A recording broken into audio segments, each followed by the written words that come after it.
l'acomiadament del professorat interí, amb tot el que això comporta, precarització de la feina docent, modificació de l'horari lectiu i de permanència, augment de les ràtios i pèrdues de grup, desatenció a la diversitat, etc. 2.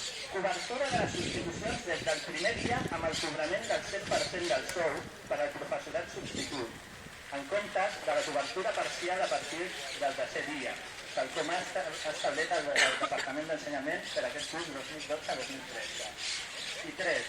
Establiment d'un calendari de negociacions de la resta de retallades sofertes i exigència d'un tracte digne a tota la comunitat educativa per part de l'administració.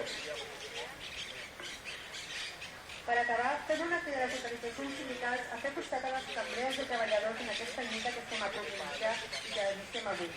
Sabem que el camí no serà fàcil, però estem convençuts que és necessari. Perquè l'educació pública de qualitat no està en venda ni de rebaixa, la lluita serà llarga i ha de ser de tots. Encoratgem la col·lectivitat educativa i el conjunt de la societat a avançar junts per reconquerir el que ens estan robant. La lluita és l'únic camí. També us recordem que avui a les 9 de la nit